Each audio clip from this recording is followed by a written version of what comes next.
Olá, turma, tudo bem com vocês? Oitavo ano. Vamos, sem muitas delongas, iniciar nossa aula de hoje. E como vocês já estão vendo aí, o título é Era Napoleônica, 1799 a 1815.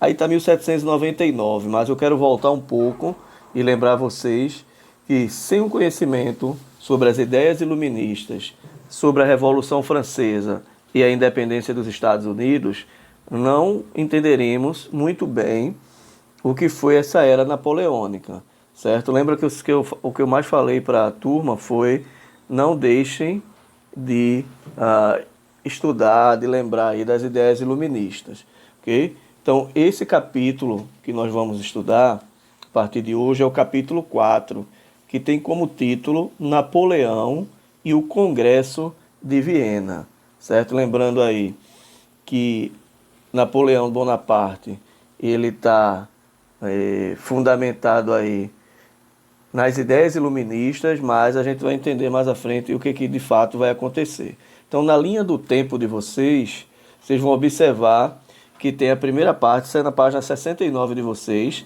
que tem 1789, ou seja, 10 anos antes, teve aí o início da Revolução Francesa.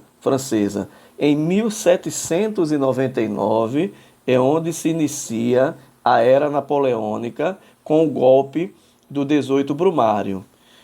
1804 é a coroação de Napoleão Bonaparte. Então vejam que interessante, né? Estava se lutando aí contra o absolutismo monárquico, que é a ideia iluminista é anti-absolutista, e em 1804 Napoleão é coroado aí como um imperador.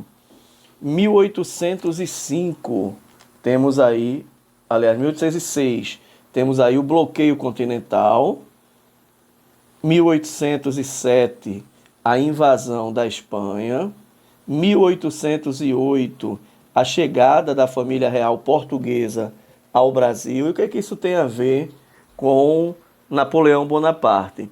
O motivo principal, na verdade, o único motivo que fez com que a realeza, a família real portuguesa, chegasse aqui ao Brasil em 1808, foi por causa das invasões napoleônicas a Portugal, e Portugal, sabendo que não teria condições de resistir, a Portugal vem com a família real aqui para o Brasil, fugindo de Napoleão Bonaparte. Mas por que fugindo? Porque Portugal não obedeceu o bloqueio continental, que era o bloqueio aí contra a Inglaterra. Qualquer tipo de comércio com a Inglaterra, Napoleão Bonaparte, que era francês, estava proibindo.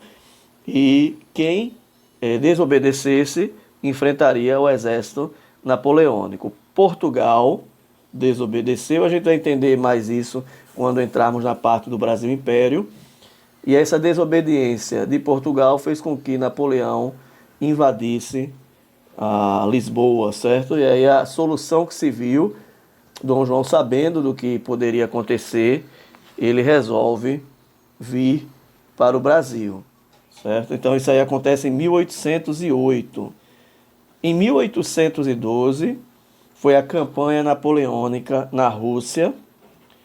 1814 a abdicação de Napoleão e o início do chamado Congresso de Viena. Quando chegar a hora certa, a gente vai entender melhor o que foi o Congresso de Viena e por que ocorreu a abdicação do baixinho Napoleão Bonaparte. Era um baixinho, mas era invocado, viu? Diz que todo baixinho é brabo. Eu já me considero baixo, né, para a estatura de vocês. Sou brabo. Isso é conversa, sou tão brabo assim não. Sou invocado, é diferente. Então vamos lá. 1815, os 100 dias de Napoleão Bonaparte na Batalha de Waterloo. E a gente vai entender isso também. Okay? Então essa é a linha do tempo que nós vamos nos basear para estudarmos esse capítulo 4.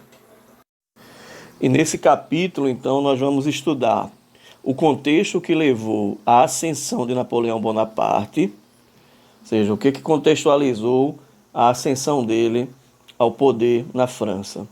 Vamos estudar também o fim do processo revolucionário, iniciado com o golpe do 18 Brumário, que a gente falou um pouquinho já no fim da Revolução Francesa, mas vamos relembrar, e as batalhas nas quais Napoleão Bonaparte se envolveu, e o objetivo dele visava ampliar seu poder, e finalmente aí a instauração do Congresso de Viena, conferência que modificou o mapa político da Europa. Então esses são os assuntos que nós vamos estudar no capítulo 4. E quais os objetivos desse capítulo?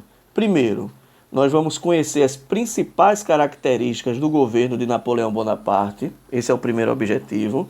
Quais eram as características do seu governo, que se diferenciava das propostas iluministas. Vamos identificar a consolidação dos valores liberais burgueses no período napoleônico.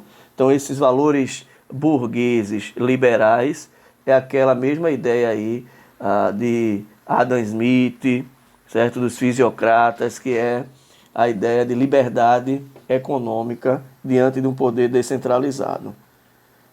Terceiro, temos como objetivo compreender o expansionismo que levou a diversas batalhas dessa época e a construção do Império Napoleônico, certo? Então o Império passou a ser um império por causa da sua expansão territorial e vamos falar das batalhas também. E por último, vamos explorar os motivos da queda de Napoleão e os objetivos do Congresso de Viena e suas consequências, onde vai acontecer aí uma mudança geopolítica, né, nas divisões territoriais, políticas, e vai mexer, claro, sempre na economia. Então a gente vai ver, temos todos esses objetivos. E na aula de hoje, já que a gente já começou aí fazendo essa introdução, e o objetivo dessa aula ela é mais introdutória, eu já vou deixando uma atividade para vocês, que vai ser a atividade da página 73. Certo? Essa atividade, a gente vai falar na próxima aula e depois continuaremos o assunto, ok? Então, a atividade diz assim, ó, na página 73, que é trabalhando com documentos. Diz, observe a pintura abaixo e depois responda as questões propostas. Então, você vai observar a pintura, claro, embaixo tem dizendo, falando sobre ela. Primeira pergunta, identifique os autores e as datas dessas obras. Isso é muito fácil. Que evento as imagens retratam? Terceiro, como os autores das obras representam as paisagens naturais e humanas? E quarto, observe a imagem abaixo e responda. Qual foi a estratégia utilizada pelos russos para vencer os franceses? Então, já fica aqui uma informação a mais, né, que a gente vai ver lá na frente, que é a derrota francesa para a Rússia. Ok? Então, qual o objetivo dessa atividade trabalhando com documentos? Primeiro, observar os quadros pintados, que não deixam de ser um tipo de fonte histórica. E segundo, para que vocês já comecem aí a se apropriar do conteúdo. Então, façam aí a atividade da página 73, que nós vamos começar a nossa aula, a aula ao vivo, falando sobre essa página 73, em seguida a gente continua o conteúdo, ok? O que vai acontecer agora, gente? Eu quero que vocês assistam o vídeo que eu vou passar, que é a parte final dessa aula, que vai introduzir essa era napoleônica. Qual o objetivo principal desse vídeo? Em primeiro lugar, contextualizar. Ok? Por quê? Porque vamos precisar tomar algumas informações no que se refere à Revolução Francesa. Então, botando um vídeo, ele fica mais animado, fica mais atrativo de se ver, do que a gente pegar e começar a falar aqui sem passar algum vídeo. O vídeo é um recurso didático muito bom. Okay? Então, vocês assistam o vídeo, depois do vídeo, eu não vou falar mais nada, né? Então, essa é a minha última fala nesse vídeo. Façam a atividade da página 73 para que na aula ao vivo a gente já comece de forma mais concreta a era napoleônica e também a correção dessa atividade. Beleza? Então vamos lá, vamos assistir o vídeo. Anteriormente, na Revolução Francesa, a recém-formada Convenção Nacional da Nova República Francesa resolveu matar o antigo rei da França. E foi isso que eles fizeram. Ah, e só para corrigir um erro do vídeo passado, a segunda Constituição Francesa não foi publicada em 1903, mas em 1793. Ok, podemos começar? Então vamos lá. Com a morte do rei, as coisas ficaram ainda piores, pois vários outros países europeus declararam guerra à França. Com isso, a paranoia só aumentou. Várias pessoas começaram a ser executadas praticamente todos os dias, principalmente em Paris. Muitos girondinos começaram a ser perseguidos e executados. Um cara que apoiava, ajudava e deixava tudo isso pior era o Marat, que em seu jornal apoiava tudo e ainda publicava nome de pessoas para serem executadas. Então uma jovem chamada Charlotte Corday, cansada de toda essa matança, resolveu dar um fim nisso. Para ela, um dos grandes culpados de tudo isso era o Marat. Então ela foi lá na casa dele dizendo que tinha uma lista com o nome de traidores, puxou uma faca e matou o Marat. Ela acabou sendo presa e sentenciada à morte na guilhotina. Ah, mas valeu a pena, né? Nem tanto. A morte do Marat não parou com toda a matança, mas sim deixou a população bem furiosa. Ele era bem querido pelos revolucionários. Mas sabe quem ainda estava viva? A Maria Antonieta. Então em outubro ela foi julgada e também sentenciada à morte na guilhotina. O seu filho, que seria o próximo rei da França, acabou morrendo alguns anos depois na prisão, provavelmente por maus tratos, e a sua filha conseguiu sobreviver. Alguns meses antes, eles criaram o Comitê de Salvação Pública, que foi criado para cuidar de ameaças estrangeiras e internas, como os antirrevolucionários, que depois da morte do rei surgiram aos montes. Mais tarde, eles iriam usar esse comitê para executar qualquer ameaça contra a revolução. Também surgiu a Comissão Extraordinária dos 12, onde 12 pessoas basicamente controlavam o país. Em setembro, os jacobinos conseguiram o poder total na França. Como Robespierre era o líder dos jacobinos, ele acabou sendo um dos mais importantes nisso tudo. E assim foi instaurado o regime do terror. Foi aqui que a revolução realmente ficou obscura. Várias pessoas começaram a ser executadas simplesmente por ser suspeita de traição, sem a menor investigação para comprovar isso. A França estava em uma situação complicada, eles estavam lutando em várias frontes e também internamente contra grupos antirrevolucionários. Então os jacobinos ficaram bem paranoicos e qualquer coisa que você dissesse contra o governo, ou mesmo se você não mostrasse o entusiasmo ou apoio para com as novas políticas, você seria executado. Lembra da Declaração do Direito do Homem e do Cidadão que garantia liberdade, igualdade e fraternidade? Quem liga? A censura também foi adotada, então adeus liberdade de expressão e de imprensa. Vários espiões começaram a se espalhar pelas cidades à procura de traidores. Vizinhos denunciavam vizinhos, enfim, foi uma loucura. Em Paris, a guilhotina matava vários todos os dias. Em outras cidades e no campo, execuções em massa aconteciam também, principalmente desses grupos antirrevolucionários. Durante o regime do terror, eles começaram um processo de descristianização, já que o cristianismo era uma das bases da sociedade e eles queriam, obviamente, mudá-la por completo. Então eles começaram a mudar nomes de ruas, cidades, estabelecimentos que tinham nomes de santos, ou que se referia ao cristianismo. Começaram a destruir estátuas, igrejas, perseguir e matar padres. Eles foram tão longe que eles resolveram até mudar o calendário, pois como vocês sabem, o nosso calendário gregoriano é um calendário cristão, que começa com o nascimento de Cristo. Daí eles criaram um novo calendário que começa com a República. Esse calendário tinha 3 semanas de 10 dias. Assim não existiria mais um domingo, dia sagrado para os cristãos.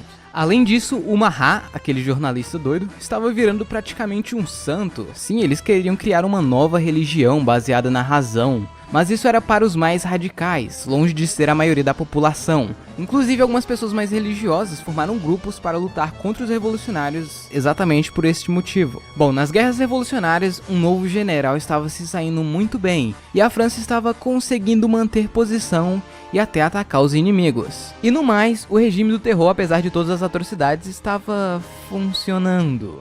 Assim, os jacobinos realmente se consolidaram no poder, e esse era o grande objetivo do regime do terror. Daí o Danton, esse cara, que foi muito importante durante a Revolução, falou: cara, acho que já chega desse regime de terror, né? Já nos estabilizamos no poder, vamos fazer um governo sólido. E o Robespierre falou: não, Daí o Danton começou a criar um governo opositor e o Robespierre viu isso como uma traição e mandou matar todo mundo. A partir daí chegamos à fase final do regime do terror, que por sinal é também a pior. O Robespierre ficou cada vez mais louco e paranoico, o poder subiu a cabeça. Essa foi a parte mais sangrenta do regime do terror, que já era sangrento. Pessoas eram executadas praticamente toda hora. E isso começou a deixar a população bem irritada com o regime do terror. Porém, em 8 de junho, eles resolveram dar uma pausa, pois esse dia era o Festival do Ser Supremo, onde houve uma grande apresentação do novo deus do culto da razão, que seria a deusa da razão.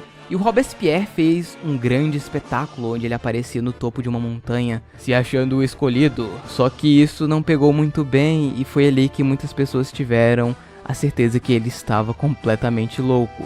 Mais tarde, ele disse que tinha uma lista com o nome de pessoas que estariam traindo o governo. Como ele tinha matado até o Danton e outros que antes eram aliados, os outros deputados ficaram com medo e resolveram se unir para derrubar o Robespierre. E foi isso que eles fizeram. Quando o Maximilien foi dar um de seus discursos, ele foi abordado e preso, junto com outros jacobinos. No outro dia, ele foi encontrado com um tiro na mandíbula, provavelmente tentou se matar. Mas nunca se sabe, vai que alguém atirou nele. Mas ele ainda estava vivo, então no dia 28 de julho de 1794, Maximilien de Robespierre foi executado. Com a queda do Robespierre, o regime do terror chega ao seu fim, mas não a revolução. Depois disso, a França começou a ser controlada pelo Diretório dos Cinco, que era um governo girondino, e assim ficou até 1799. Durante este período, a matança interna da França deu uma drástica reduzida, e o maior problema agora eram as guerras revolucionárias contra outras nações. Com o exército no comando de Napoleão, a França até que se saiu bem na guerra. Em 95, ela fez as pazes com a Espanha e a Prússia, além de conquistar alguns territórios e estabelecer a República Batava na Holanda, que era basicamente um estado fantoche francês. Mais tarde, a Espanha se tornaria aliada. A França tentou invadir a Irlanda, mas não conseguiu devido às péssimas condições climáticas, e na Europa a guerra ficou basicamente entre a França e a Áustria, sendo a França tentando atravessar os reinos germânicos ou o norte da Península Itálica. Bom, eles se deram bem no norte da Península Itálica e em 97 eles conseguiram invadir a Áustria. Em abril, as forças francesas chegaram em Leoben, já a caminho de Viena. Daí os austríacos resolveram assinar um tratado de paz. Isso acabou com a primeira coligação, que havia se formado ainda em 92. Depois disso, eles invadiram a Suíça. Sim, a Suíça. Pela primeira vez aqui no canal, a Suíça não está com a pipoca na mão. Os franceses estavam no gás, eles conquistaram até Roma, expulsaram o Papa e fundaram a República Romana. Bom, com todas essas vitórias, já dá para imaginar que Napoleão estava bem popular na França, e o pessoal do diretório não gostava muito disso. Então eles decidiram mandá-lo para o Egito, onde o Napoleão queria ir mesmo, pois né, vamos conquistar o famoso Egito. E o pessoal do diretório teria ele bem longe de Paris. Além disso, eles não podiam ganhar do Império Britânico no mar, então se eles fossem para o Egito, eles iriam ferrar com o comércio dos britânicos. Com isso, ele chegou lá, já foi dominando tudo na Batalha das Pirâmides, dominando boa parte do Egito ao longo do rio Nilo.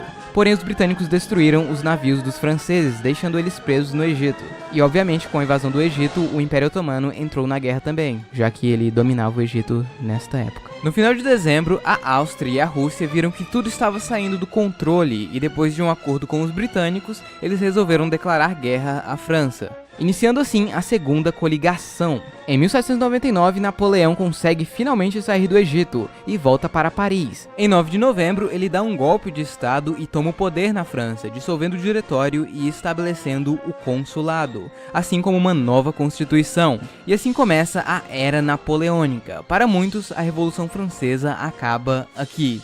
Mas a guerra contra a Segunda Coligação continua. Em 1800, Napoleão consegue novamente o domínio do norte da Itália, e no ano seguinte eles invadem a Áustria, conseguindo um tratado de paz. Depois disso, o reino de Nápoles e o reino da Sicília saem da guerra. Ainda em 801, a França e a Espanha invadem Portugal, na chamada Guerra das Laranjas, conseguindo assim um tratado de paz com Portugal. A guerra contra os britânicos ainda acontecia nos mares, mas, em 802, a França faz as pazes com a Inglaterra e seus aliados, dando fim à Segunda Coligação. E finalmente chegamos em um momento de paz. Por uns 14 meses. No fim, a Revolução Francesa começou tirando o poder na mão de apenas um cara, e acabou com o poder na mão de apenas um cara, que alguns anos depois se tornaria o imperador da França. Tudo isso a um custo muito, muito alto. Bom, então é isso, espero que vocês tenham gostado, não se esqueça de avaliar o vídeo, por favor. E se houve algum erro ou eu me esqueci de alguma coisa importante, fique à vontade para deixar o seu comentário. E sobre o sorteio das canecas, quem ganhou foi o Matheus dos Santos, que mora lá no Paraná. Além da caneca, ele também vai ganhar um mousepad, pois o nosso amigo Tariq Lutif mandou o resto das canecas e mais os mousepads, olha só. No mais, eu queria agradecê-lo, pois essas canecas são bem legais e ele nos possibilitou esse sorteio. E as outras canecas serão sorteadas nos meses seguintes. Na verdade, não é certeza que eu vou fazer um sorteio, talvez eu deixe alguma mensagem escondida em um vídeo, um puzzle, não sei. Mas eu vou ver ainda. No mais é isso, então tchau, até o próximo vídeo.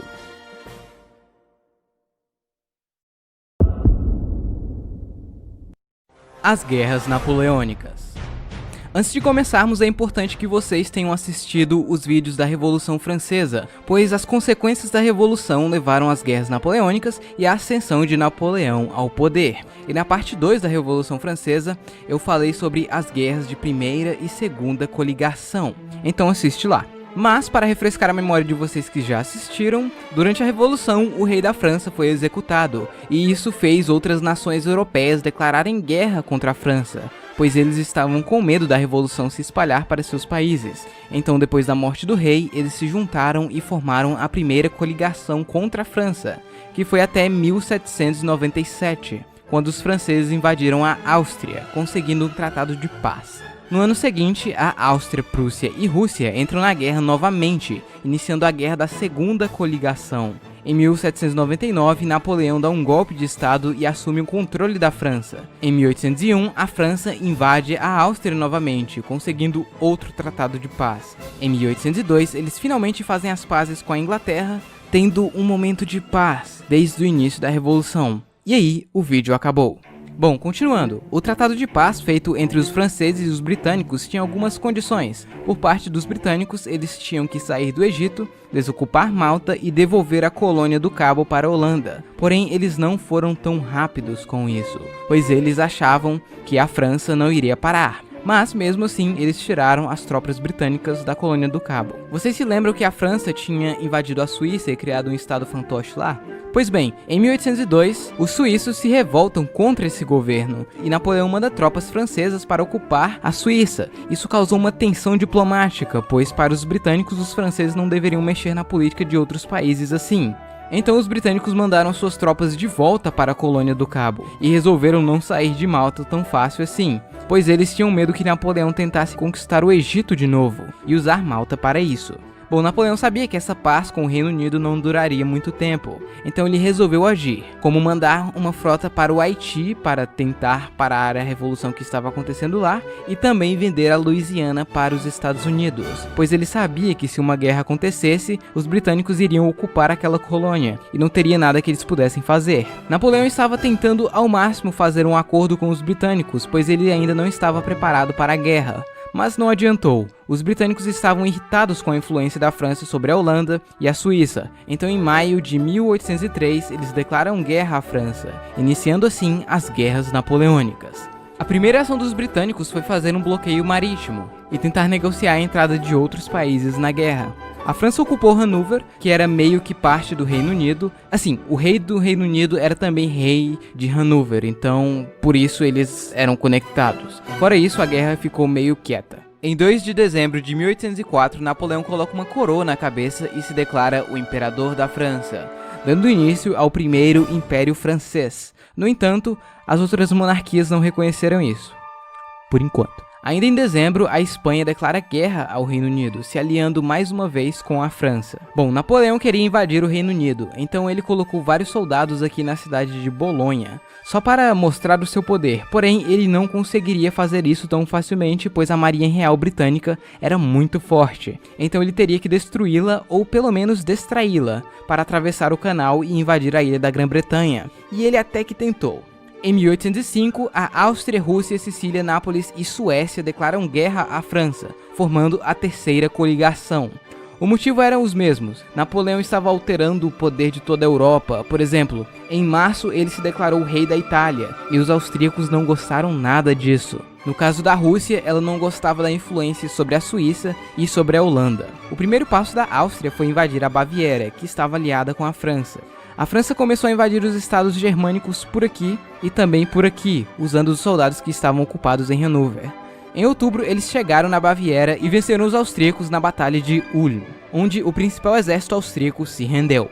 Enquanto isso, a frota naval francesa, junto com a espanhola, lutaram contra os britânicos na Batalha de Trafalgar, onde os britânicos venceram, destruindo a frota franco-espanhola, fazendo Napoleão perder o controle do Atlântico e qualquer chance de invadir a ilha da Grã-Bretanha. Isso também teve um efeito negativo para a Espanha, pois suas colônias na América ficaram abandonadas. Com seu principal exército destruído, a Áustria era alvo fácil. Em novembro, Napoleão chega em Viena, porém o imperador já tinha abandonado a cidade. Os austríacos iriam tentar um último ataque, desta vez com a ajuda do exército russo, que estava com o czar em pessoa.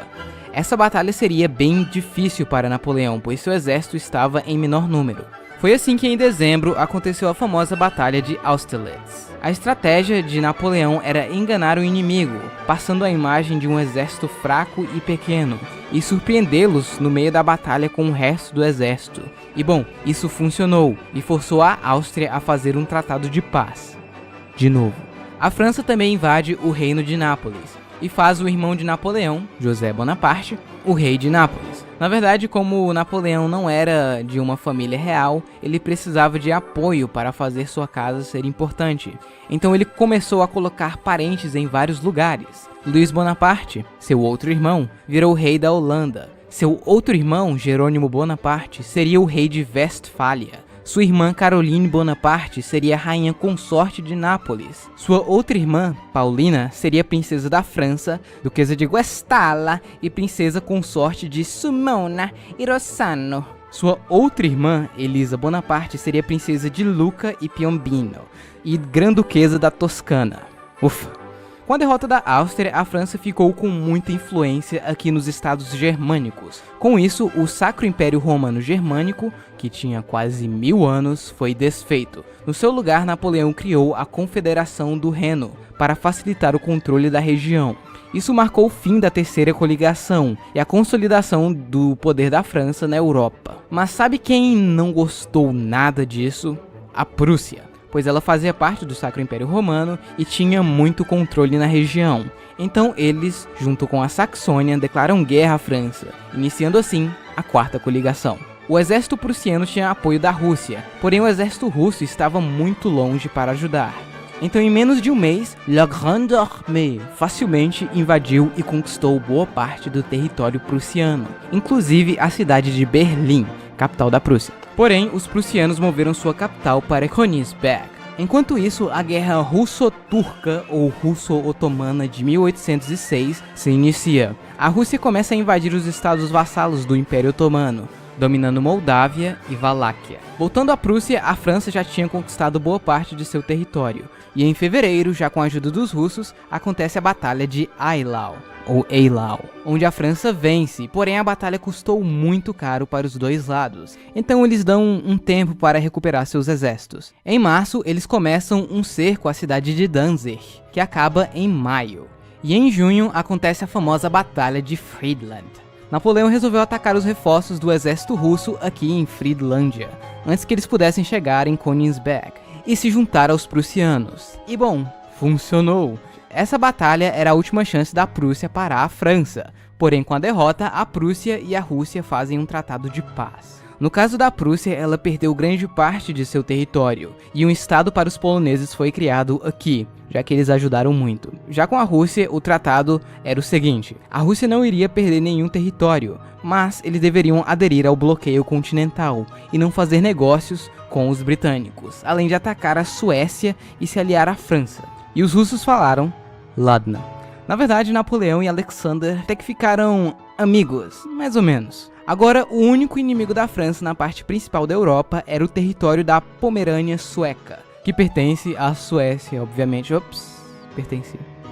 Com toda a Europa em seu controle, Napoleão começa a implementar o chamado Sistema Continental, que era basicamente impedir que as pessoas do continente fizessem negócio com os britânicos, para assim enfraquecê-los, pois apesar de ter um exército forte, não tinha como Napoleão invadir o Reino Unido. O reino da Dinamarca e Noruega estava sofrendo uma pressão para se juntar a Napoleão, já que eles tinham uma frota até que boa. Com isso, os britânicos atacam Copenhague e capturam a frota dinamarquesa, fazendo eles se juntarem a Napoleão. Com o ataque contra a Dinamarca, a Rússia declara guerra ao Reino Unido, dando início à Guerra Anglo-Russa de 1807. Essa guerra aconteceu nos mares. Bom, de todos os países da Europa, tinha um que não estava respeitando o sistema continental. Sim, estou falando de você, Portugal. Então, depois de um acordo com os espanhóis, Napoleão manda um exército para invadir Portugal, junto com os espanhóis. Com isso, em novembro de 1807, eles invadem Portugal. Porém, antes deles chegarem em Lisboa, a rainha, o príncipe regente, toda a família real e a corte portuguesa acabam fugindo para sua colônia no Brasil. Mesmo assim, os franceses dominaram Portugal. A ideia de Napoleão era dividir Portugal em 3 reinos, e ele até que tentou. Enquanto isso, a Rússia invade a Finlândia, que nesse tempo pertencia à Suécia, iniciando assim a Guerra Finlandesa, que duraria 1 ano. A relação entre a França e a Espanha não estava muito boa. Alguns espanhóis não estavam obedecendo o sistema continental e muitos faziam contrabando para os ingleses. Na verdade, isso aconteceu em vários lugares. Era bem difícil e custoso patrulhar este comércio. Mas a França achava que a Espanha fazia isso de má fé. Então, com a desculpa de mandar reforços para Portugal, a França lança um ataque contra a Espanha, iniciando assim a Guerra Peninsular, que duraria mais de 5 anos e seria uma das mais sangrentas. Em junho, José Bonaparte, o irmão de Napoleão, é proclamado o rei da Espanha. Sim, ele era o rei de Nápoles, mas acabou tendo que pegar um cargo mais importante. E bom, isso deixou alguns espanhóis furiosos com os franceses, pois eles eram bem leais ao seu rei. E no mais, a Guerra Peninsular foi a mais diferente de todas as guerras envolvendo Napoleão, pois ao contrário de um exército aqui, outro ali, uma batalha aqui e ali, e dominação de cidade e tudo mais, aqui foi uma guerra de guerrilha. Assim como aconteceria no Vietnã, com os Estados Unidos, e no Afeganistão, com a União Soviética, no qual eu já fiz vídeo sobre. Então, nesse tipo de guerra, os soldados e até pessoas comuns começam a atacar o invasor de surpresa, em todo lugar, e isso fez a Guerra Peninsular ser extremamente difícil para a França. Os britânicos apoiaram financeiramente os espanhóis e portugueses, além de mandar um exército expedicionário para Portugal. A Guerra Peninsular também custou caro para a Espanha, pois várias revoluções começaram a acontecer nas suas colônias na América, e eles não podiam fazer muita coisa, e foi assim que vários países da América declararam sua independência. Bom, a Guerra Peninsular estava indo de mal a pior para a França, então em novembro, Napoleão teve que ir cuidar disso pessoalmente, junto com o exército principal da França, e eles conseguiram reconquistar boa parte da Espanha, assim como a capital, Madrid, além de fazer os britânicos recuarem e invadir o norte de Portugal. Com Napoleão e o principal exército francês ocupados na Espanha, a Áustria vê que é o momento certo para atacar e declara guerra à França, iniciando assim a Quinta Coligação. Ela inicia atacando o norte da Itália, a Baviera e o Ducado de Varsóvia para recuperar territórios perdidos. Bom, os poloneses expulsaram o exército austríaco e os franceses se reorganizaram para mais uma campanha contra a Áustria. Em maio acontece a Batalha de Aspern-Essling, essa que foi a primeira derrota de Napoleão. Seria este o início do fim? Não, pois os franceses chegaram em Viena e acabaram ganhando dos austríacos na Batalha de Wagram, fazendo a Áustria assinar um tratado de paz, pela 4ª vez em 12 anos. A guerra finlandesa entre a Suécia e a Rússia chega ao seu fim. A Suécia perdeu a Finlândia, que acabou virando o Grão-Ducado da Finlândia, um estado semi-independente da Rússia. Alguns meses depois, a Suécia sai da guerra contra a França. Até então, Napoleão tinha um controle de boa parte da Europa, porém, muita coisa ainda vai acontecer.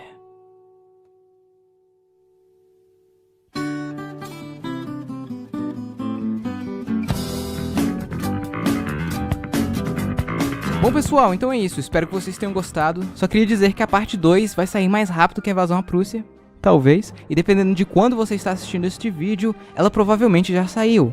Então olha a descrição do vídeo. E eu também queria dizer que eu criei um Discord oficial do canal. Para quem não conhece o Discord, ele é tipo um lugar com vários grupos, salas, enfim, onde as pessoas podem conversar sobre assuntos diversos, dependendo do server. Originalmente ele foi criado para jogos, só que muitas pessoas usam para outros assuntos. Então lá você vai poder conversar com outras pessoas sobre história, geografia, handball, sei lá, que você quiser. E comigo, eu sempre estou lá, quase sempre. E sim, eu já divulguei vários servers do Discord, mas esse é meu mesmo. Então vai lá. No mais é isso, tchau, até o próximo vídeo.